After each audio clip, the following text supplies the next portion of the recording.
Whether you are a Christian or not, hopefully at some point in your life you have heard of the promises of God. And if you haven't, well, now's the time.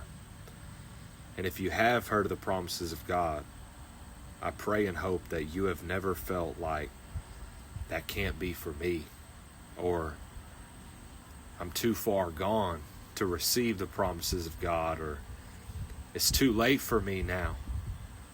Because I'm here to tell you that that is the furthest thing from the truth. The promises of God belong to each and every one of you. You are all each and every one of His children. So I'm going to share with each and every one of you a short story today from the book of Genesis. This is whenever the Lord appeared to Abraham. This is from Genesis chapter 17, verse 17, chapter 18, verse 14, and chapter 21, verses 1 and 2. The Lord appeared to Abraham, and Abraham bowed down to the ground, but he laughed to himself in disbelief. How could I become a father at the age of 100 years old? He wondered. Besides, Sarah is 90 years old. How could she have a baby? The Lord said, "Is anything too hard for the Lord? About a year from now, just as I told you, I will return and Sarah will have a son."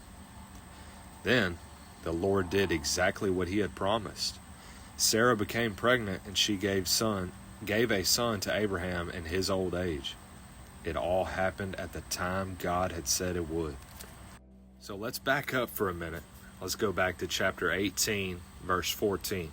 When God asked Abraham, "Is anything too hard for the Lord?" This was not a rhetorical question. This was a chance for Abraham to have faith and to trust in the Lord that He would make a way. And sure enough, through faith and patience and trust in the Lord, God did exactly what He said He would do, and He delivered. God's promises to you are not based on you having a perfect track record, or you keeping a checklist of all these things that you're doing right. No, it's not, and it's not going to happen in the time that you're picturing either, the time that you're expecting things to happen. They rest solely on His power and His timing. And don't think that you're held responsible for figuring out how God's going to bring His plans to pass for you. We are to remain faithful, keep praying, and follow where He leads you. I know it's easier said than done, but now is the time to look away from all the distractions of this world and put your attention and focus to God. He's calling you to places and experience that you would never even imagine for yourself. More times than not, it's our own doubts that the enemy puts into our mind that keep us slaves to ourselves and keep us held back from experiencing God's best. Don't be a skeptic either. Trust in the living God. He specializes in the impossible things. And with Him, there are no promises that are too great to fulfill. These fears and doubts that we experience and fill our minds daily, intrusive thoughts, they are sent by the enemy. The father of lies is filling your mind with all these doubts, insecurities, and fears, because he's going to put anything in your mind because he wants you to believe it. But it's not true. He will put anything into your mind to stop the advancing of God's kingdom.